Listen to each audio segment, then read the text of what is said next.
All right, welcome everybody to Kitchen Staples Cook Along. So the first thing that we're going to make today is a chia jam. So this is something that you can make if you run out of jam or you want a topping for toast or pancakes, or actually it's a really good topping for chia pudding, which is a recipe that we have on our website. You can use either fresh or frozen fruit. I think now is kind of a good time to use up frozen fruit, or try to keep it on hand when you can get to the grocery store. You'll want your frozen fruit to be thawed, but the good thing about frozen fruit actually is that it's really juicy, and that liquid is going to be absorbed into the chia seeds to thicken it. So if you're using fresh fruit, you might have to actually cook it down a little bit or add some water in order for this to work properly. If you don't have chia seeds, you can still make an easy sort of fruit jammy type of thing, just using fruit, sugar, maybe a little lemon juice. It's not going to keep as long as, store-bought jam where there's this whole canning process that has to go through. So you want to use it within a few days. But it's super easy and it's great to use if you don't have jam. The other thing that's nice about chia seeds, why I recommend keeping them on hand right now, if possible, is that they can be used to replace eggs if you run out of eggs.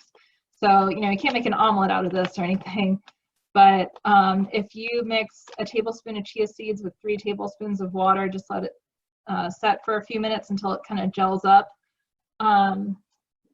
You can use it to replace 1 egg in baking in, say, cookies or a quick bread or something that only requires 1 or 2 eggs. It can be used as a replacement.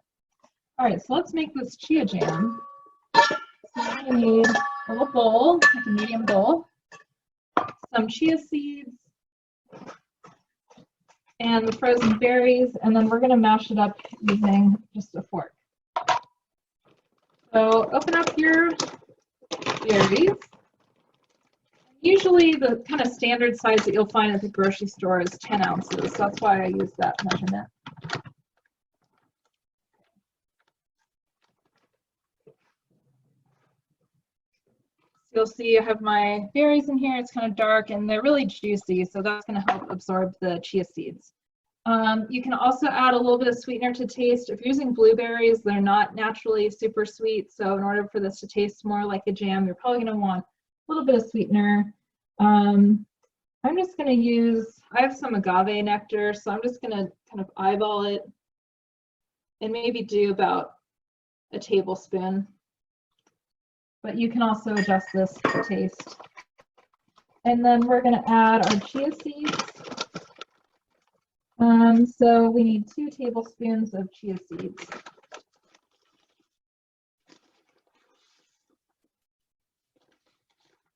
Running a little low here.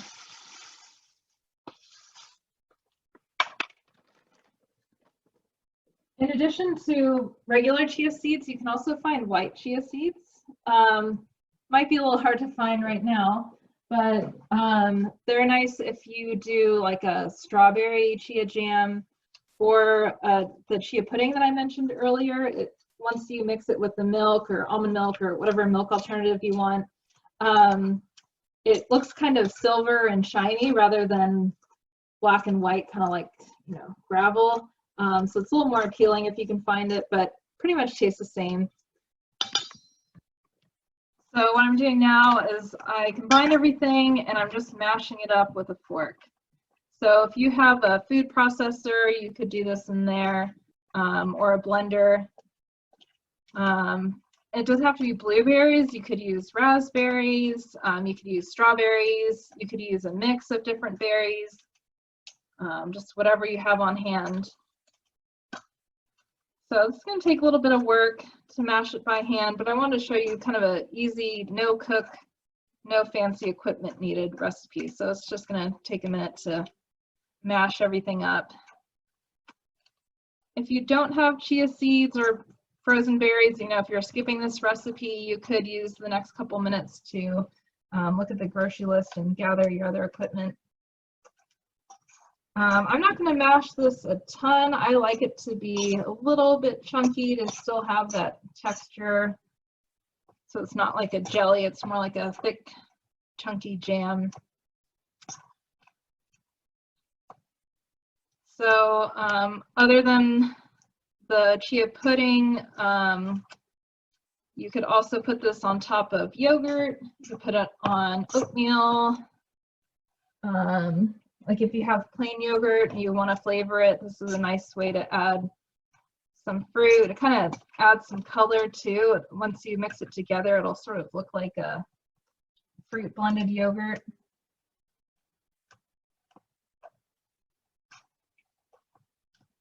Or maybe you make some homemade bread or muffins or pancakes. You could use this as a topping too.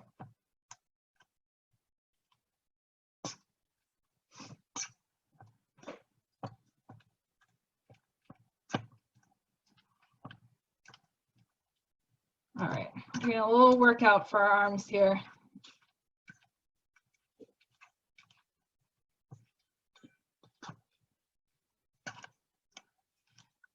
So you might notice this starting to happen already, but basically the chia seeds are going to swell up with the juice from the berries, and in about an hour, all that liquid is going to disappear.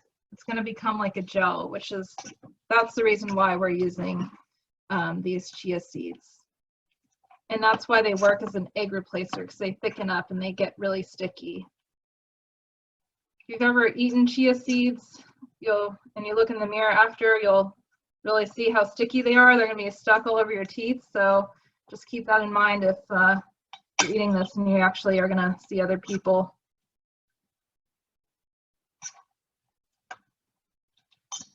All right. So I'm going to leave it at that. That's kind of how it looks. You'll see it's still kind of chunky, still pretty liquidy. But in about half an hour, 60 minutes or so, it's going to really thicken up. So we'll take a look at this again towards the end of the class. So we can just set that aside. So that's one recipe already done. So we are going to move on to the quick flatbread. For this recipe, you're going to need flour, either whole wheat, regular, all-purpose, or both. You're going to need some lukewarm water, baking powder. So yeast, I know, is actually really hard to find right now. So for this recipe, you can actually just use baking powder, which most people probably have on hand. We're also just going to use a little bit of salt and oil. So what you're going to do is get out a medium bowl, and we're going to mix our flour. So I'm going to use half all-purpose and half whole wheat. That way we're going to get a little extra nutrients in there. I like the flavor and the texture that the whole wheat flour provides, but 100% whole wheat is a little bit chewier, so I kind of like just to do a mix. So there's 1 cup of all-purpose flour.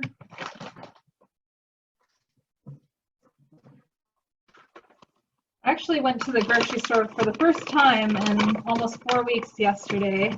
Just needed a couple of things for this class, and I could not find any flour anywhere. So thankfully I had some at home. So if you go to the store and you find it, you might want to buy an extra bag. It might be kind of hard to come by these days. So a cup each whole wheat and all-purpose flour. We're also going to add salt and the baking powder. So we need 1 teaspoon of salt.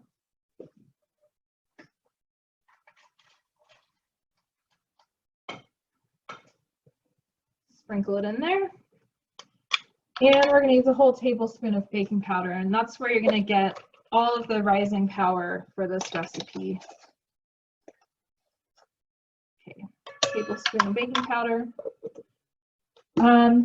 So since those are all of your dry ingredients, I would go ahead and mix it up now. You can either use a whisk, or if you don't have a whisk, just use a fork. Basically, you don't want clumps of baking powder or salt in here, because it will not taste good and won't quite rise properly. So just give it a quick stir with a fork. And the nice thing about using half whole wheat flour is you can actually see when everything's combined because the light and the dark flours are mixed. All right, so the next thing that we're going to do is add the canola oil. Again, if you don't have canola oil, you can use safflower oil, sunflower oil, just any kind of sort of neutral oil. What did I say? 2 teaspoons. And then hopefully you have a little bit of oil left over because we're going to use some when we actually cook the bread, and then we're going to use some for the chili recipe too. All right, so we're going to need 1 1/4 cups of lukewarm water. So I'm going to take my nice thick microwave safe liquid measuring cup here. I'm going to fill it with 1 1/4 cups of water, but I'm going to use cold water. And I'm just going to microwave it for a little bit. Let's see, a little bit more.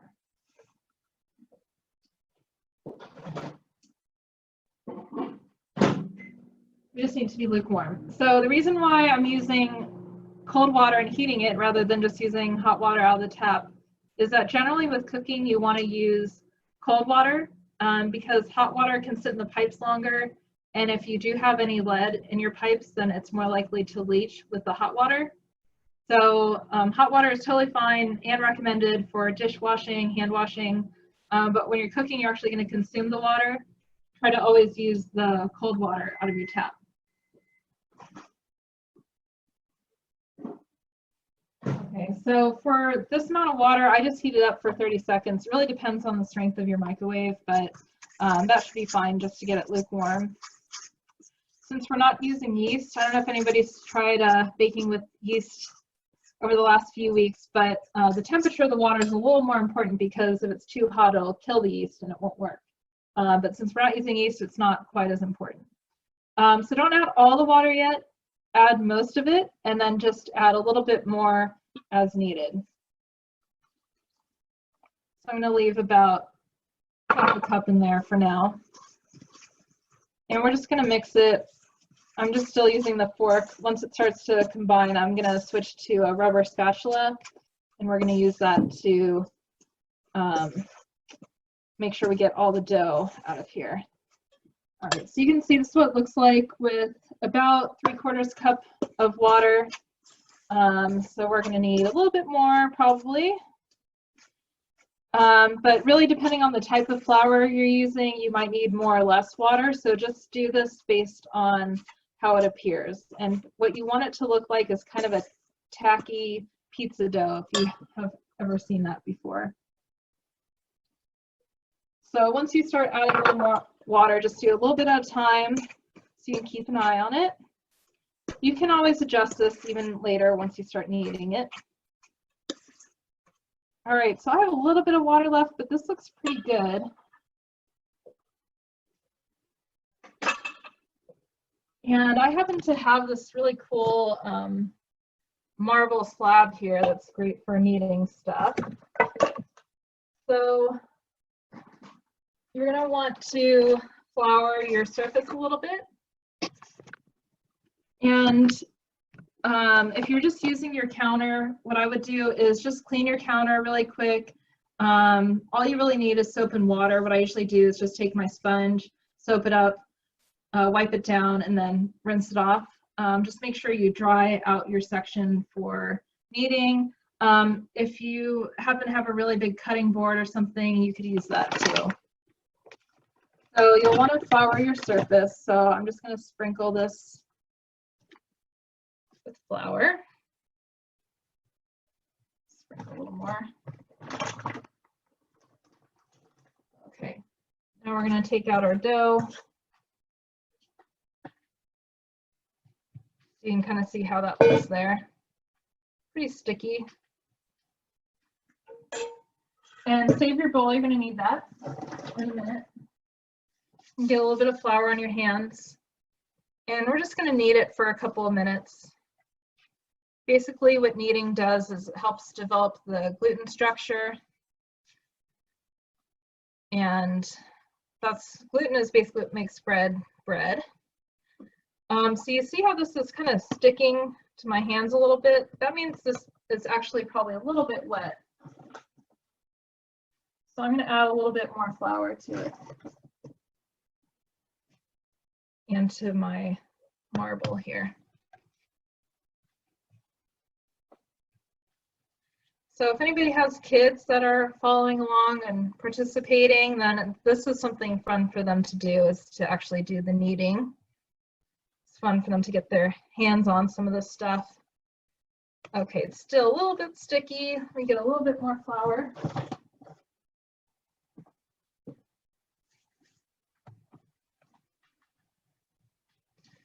Okay, so once we're done kneading this, we're gonna put it back in the bowl, but you'll wanna use your rubber spatula to clear it out, and you're gonna grease the bowl a little bit. That's gonna help this rise without sticking to the bowl.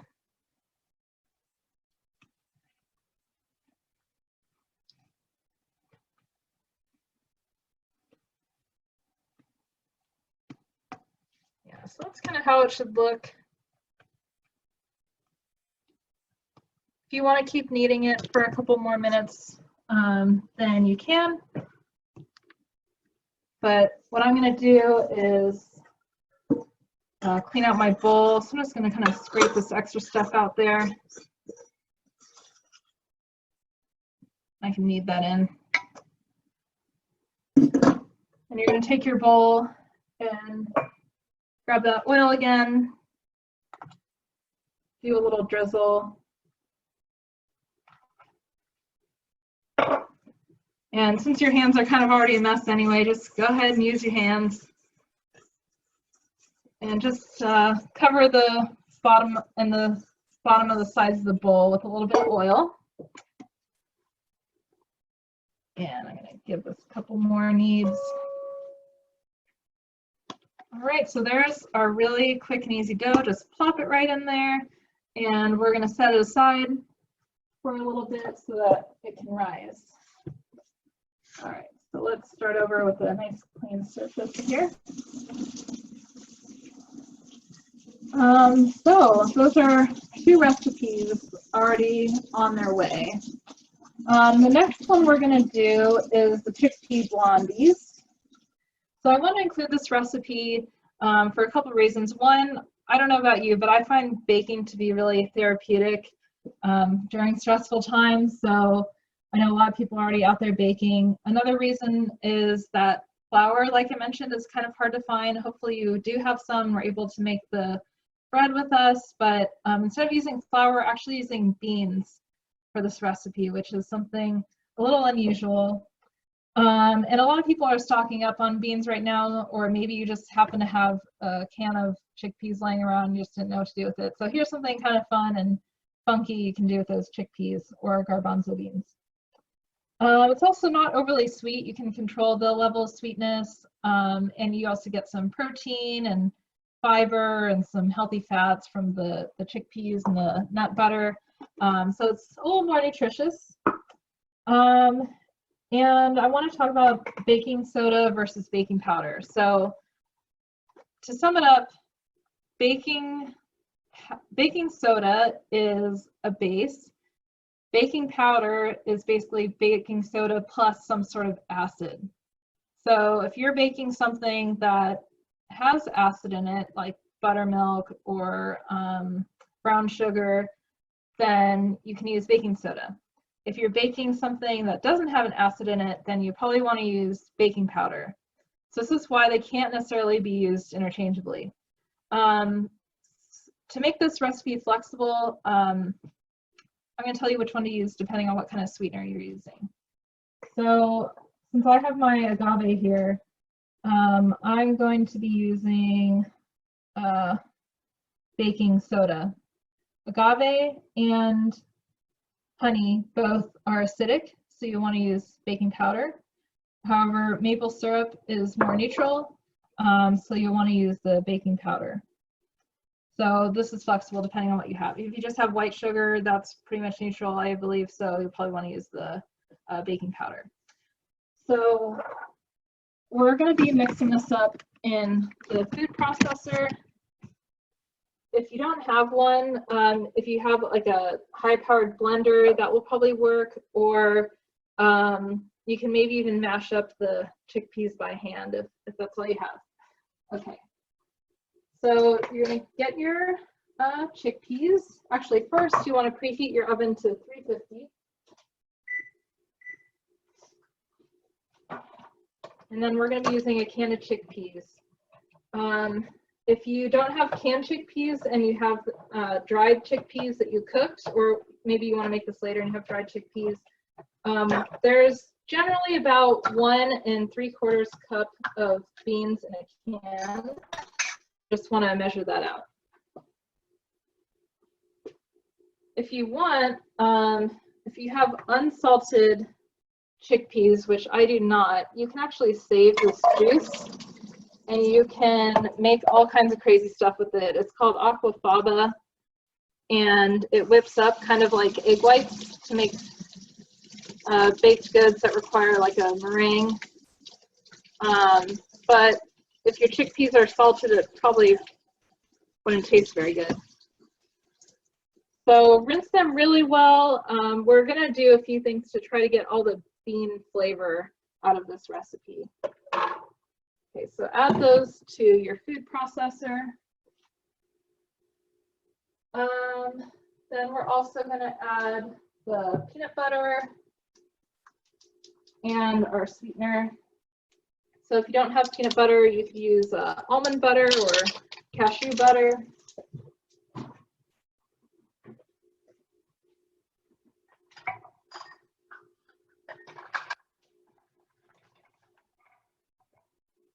So I have a brand new jar here, so it's gonna be a little bit messy. So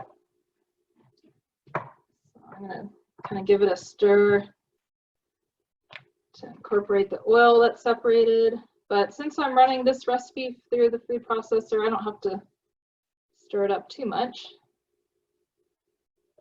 And you'll want 1/2 cup of the nut butter.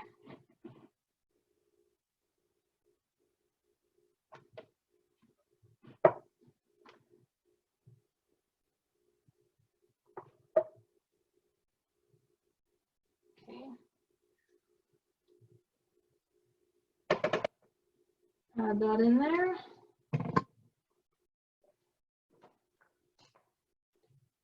And for the sweetener, we're going to do 1/3 cup.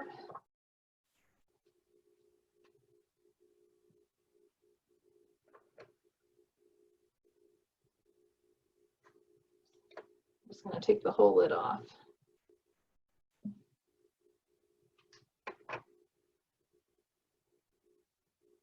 Okay, I just used up all my agave, so I'm going to fill up the rest with whatever else I can find here.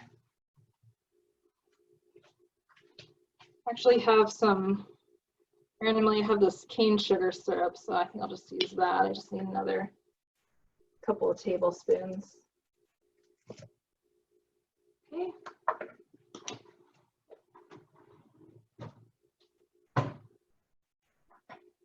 Now, a key ingredient is the vanilla extract. We're going to be adding a little more than you might typically use in baking, and this is really going to take care of that bean flavor, so you won't even know that there's chickpeas in here. So we're going to add 2 teaspoons.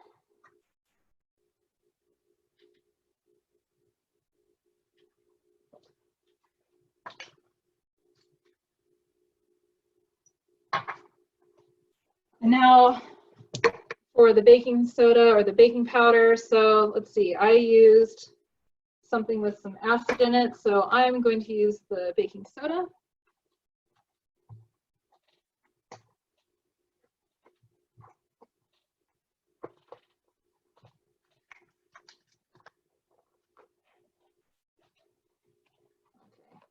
Struggling with the box a little bit here, but I think I can do it.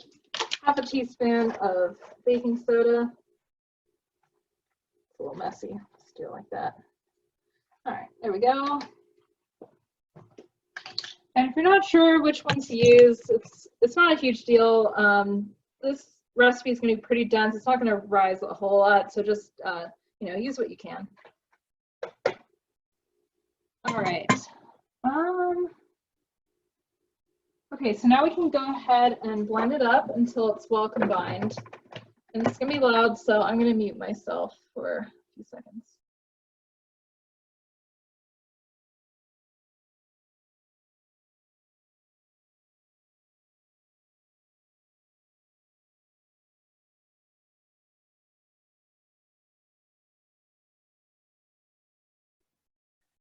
All right, so you probably want to give this a stir, but we want it to be as smooth as possible. Give that a stir. And then blend it a little bit more.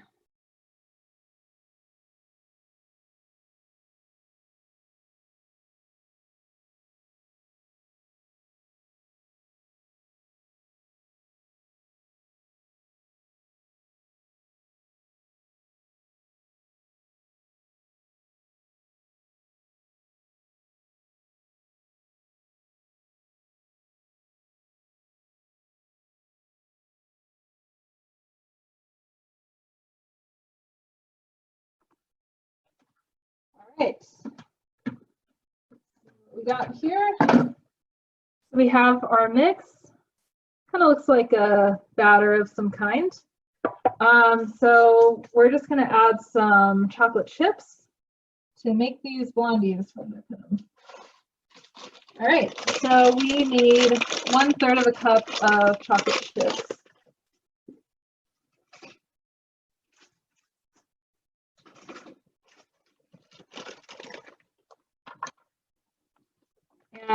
And in order to not dirty any more dishes, there's kind of already a lot of dishes here, I'm just going to mix it up right in the food processor. A little tricky, so there's a hole in the middle, but we'll try to just stir it up carefully. Okay, I'm using a 1/4 cup measuring cup, so I'll just add a little bit more. Again, if you don't have chocolate chips, but you have a chocolate bar or something, you can just kind of chop it up and use that. You can improvise. You just need to give this a couple of stirs until it's all combined.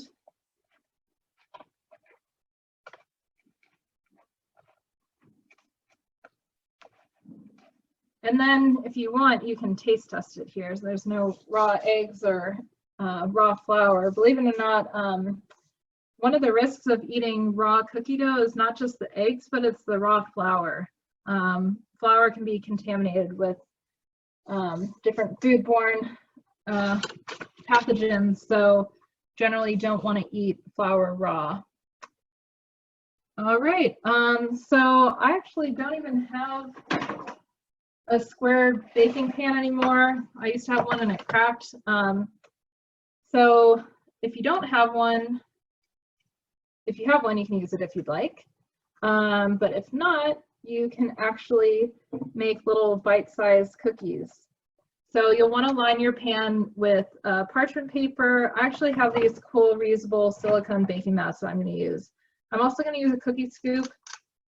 If you don't have one, you don't have to use it. You could just shape them with your hand. They're not going to spread out like traditional cookies. They're going to be pretty thick. So you don't have to give them too much space. And I think I'm actually going to push these down a little bit. I didn't add the salt yet because what I like to do is actually put a little bit of salt on top. That way it gets the pop of flavor right when you bite into it. And depending on what type of nut butter you used, you may or may not want to add more salt. If you use a salted peanut butter, it might be too salty if you add a little bit more. But if you use unsalted, you probably do want to add a little bit. It just really helps bring out the flavor, even if it's just a 1/4 teaspoon or so. All right. So I don't want to waste any of this goodness. I'm going to scrape it all out here.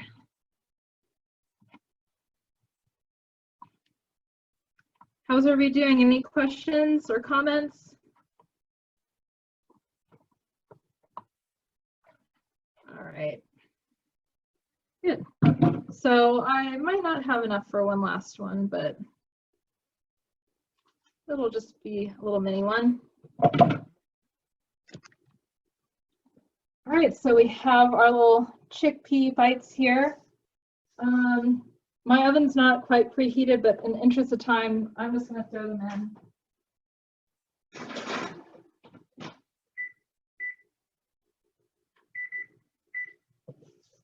And so if you're making the bites, you'll want to bake them for 12 to 15 minutes. If you're baking them in the 8x8 pan, actually, if you're baking in an 8x8 pan, make sure that you grease it. Hopefully you saw that step. I didn't say that out loud. But then you want to bake it for 25 to 30 minutes. So they're going to cook a little faster if you make the little individual bites. All right, so let's move on. And we have about 15 minutes left, so let's get the chili started, and then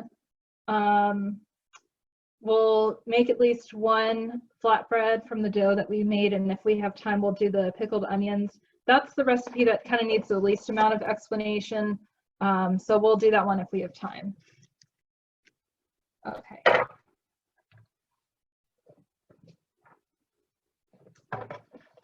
All right, so get your cutting board back out for the chili. I'm using the sweet potatoes here, which you can skip if you don't have them. You could also substitute some other vegetable. It could be fresh, it could be frozen, it could be, you know, bell peppers, it could be mushrooms, it could be butternut squash, actually would be really good. Butternut squash is another good ingredient to have on hand because it'll last at least a few weeks on your countertop. So if you're able to find that at the grocery store or maybe farmer's market, then you might want to grab one or two. And I would actually save these peels because you can easily make your own broth using vegetable peels. So the stock that I'm going to be using for this recipe I actually made a few days ago just using vegetable scraps. So just from today's class, between the onion and the sweet potato, you'll already get a good start on vegetables you can use for broth. You can also add the peels from garlic. You could add carrot peels. You could add the ends of celery, the stalks from chard or kale. So you can actually make broth just from scraps, things that you would have thrown away or put into the compost normally. And if you don't have those scraps, you could just add, you know, a few actual carrots if you wanted. So I'm going to put this in a bowl and just set them aside. Okay. So you're going to dice up the sweet potatoes into little bite-sized pieces. It doesn't have to be perfect. So this recipe you can also make in the slow cooker if you'd like, but what I would recommend is still sauteing the onion on the stove top because it'll taste a lot better. But if you just make it on the stove top, it really only takes 20-30 minutes to cook, but if you want more of that slow cooked consistency, then yep, you can just do this in the slow cooker.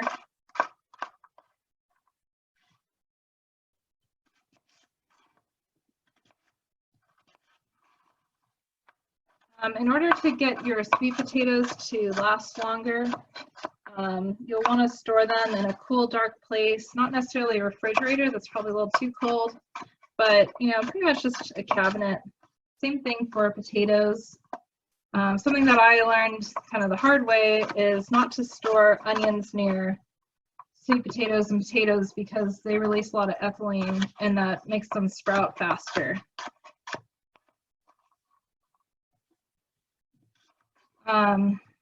So I mentioned earlier, I only have gone to the grocery store once, and that was yesterday since mid-March. And what I found really works well for me is going to the farmer's market once a week.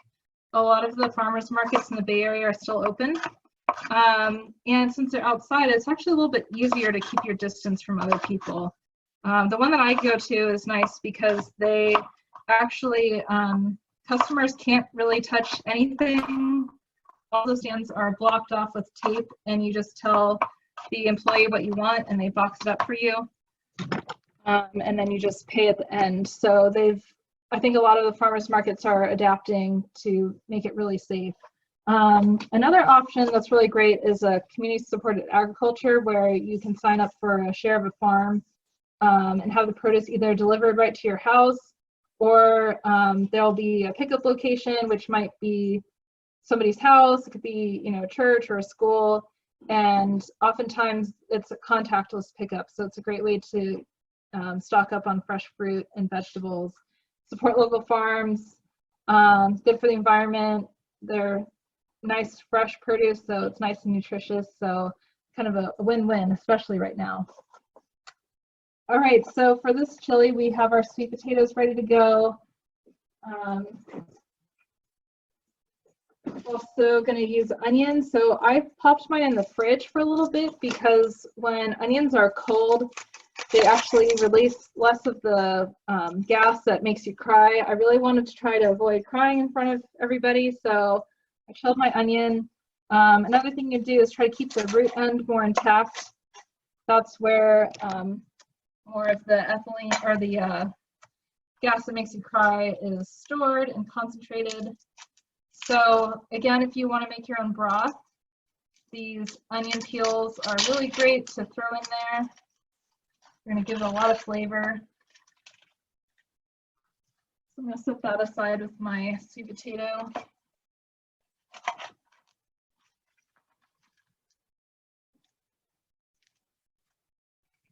This one is really thick.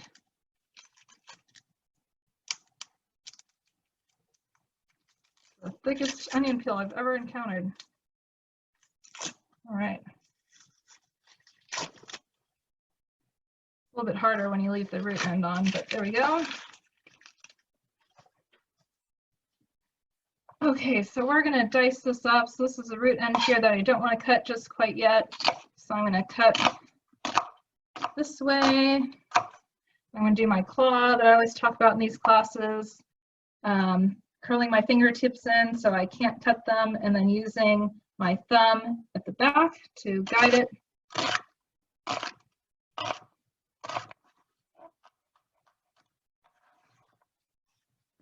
Do that again with the other half.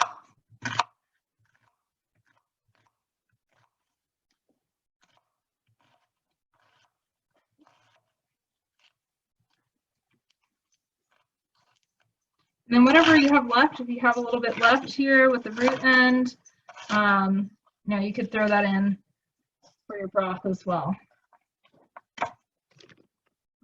All right, no crying. My eyes are a little watery, but not too bad because the onion was chilled. All right, so we're gonna move over to the stove now. Sorry.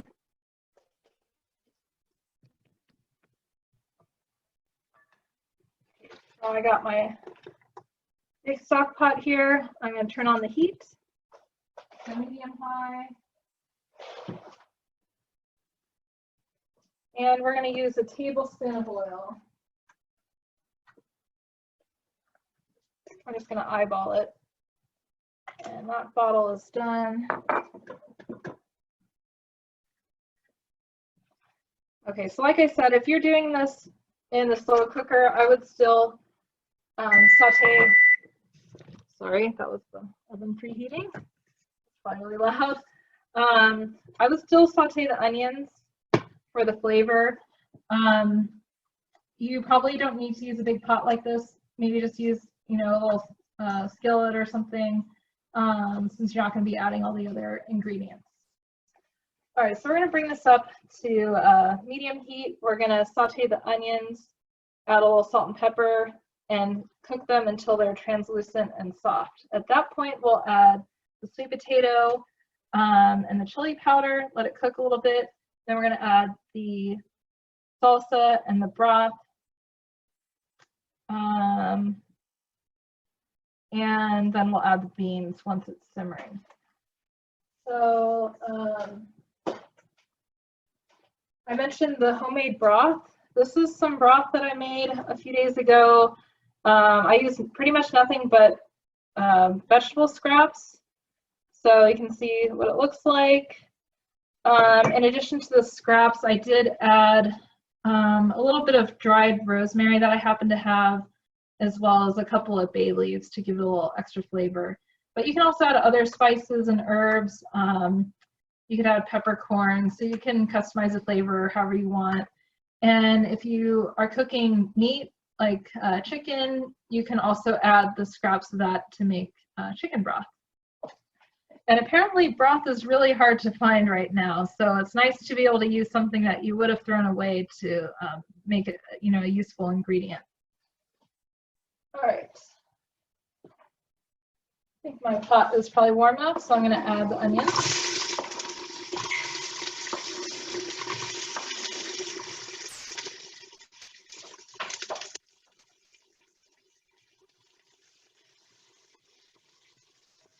A lot of stir.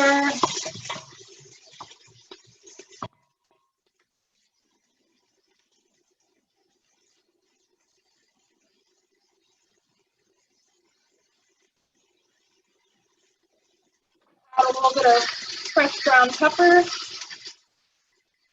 Have a full little automatic pepper grinder. Some salt.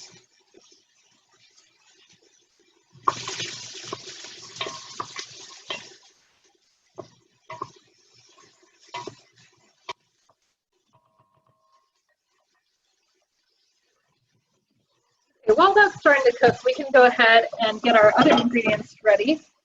So we're going to use a jar of salsa. This is kind of an easy way that you can make chili. This is how I made it when I went camping, actually. That was the nice thing about having really simple ingredients.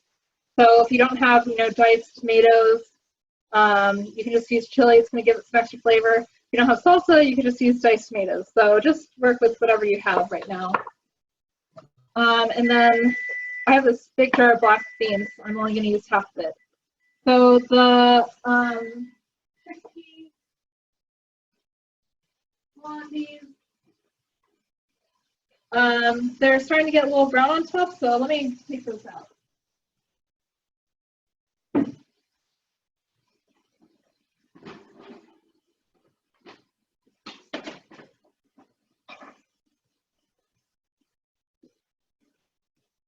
So depending on how warm your oven is, your chickpea blondies might be done now if you did do the little bite-sized ones. So let me show you what they look like.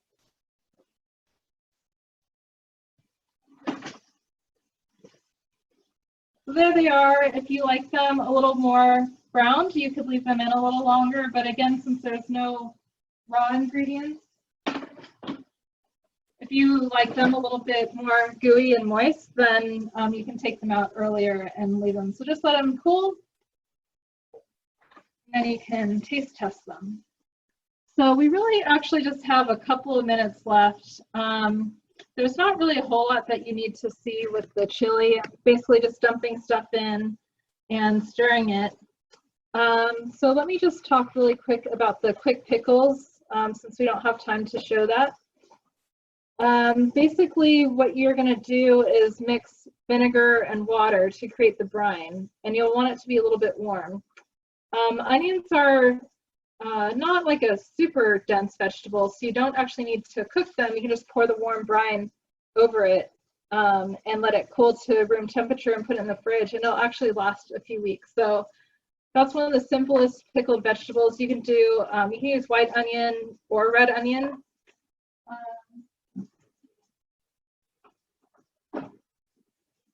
I did a white onion a little while ago. It's kind of hard to see, but with the red onion, it's actually going to turn pink.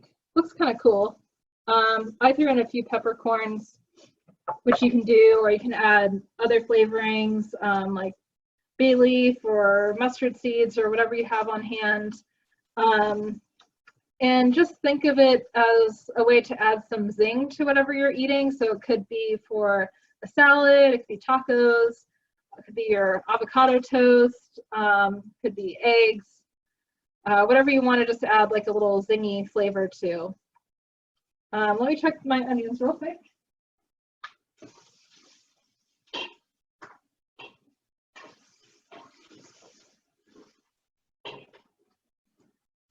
Well, we're pretty much out of time, so you have the pickled onion recipe. It's pretty easy to follow. If you don't have onions, you can try other ingredients. I also did a quick pickling of some cauliflower and hot peppers with carrots and garlic. So you can try other vegetables if you'd like. So I'd like to, I'm going to turn off the recording and then I'm going to open up for questions if you have a minute to stick around.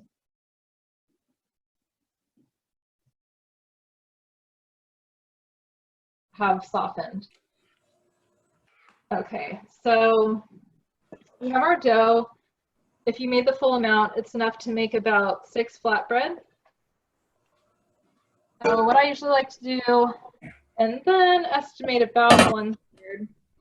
So it's going to be like a small handful. And then I'm just going to knead it a little bit in my hand. And you can tell that, yeah, it's like a dough. It's nice and stretchy. That's kind of what you want. Okay. Put a little bit of oil in your pan. So you're going to take this ball, and actually we're going to roll it out. If you don't have a rolling pin, you can just kind of stretch it out by hand. But let's see if I can do this. A lot of clutter over here. Sorry about the noise. Okay, I'm going to try to knead it or roll it out on my slab here. And you want to really get it as thin as possible. It should be kind of like a tortilla. And it can be more oblong if you want. The shape isn't that important. You might need to put a little flour on your rolling pin to keep the dough from sticking, but mine seems to work pretty well. So it's going to be pretty big.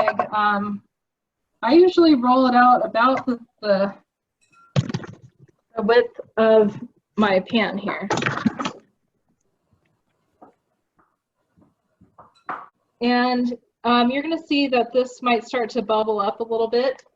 It's going to thicken quite a bit, which is why you want to roll it out as thin as possible. As my other one. So this bread is taking a little bit longer, but I don't know if you can see it's starting to bubble up. It's definitely thickened. It's like maybe twice as thick as it was when I first put it in there. So you can see how it looks on the other side. It's starting to brown like that. So you can go ahead and flip it.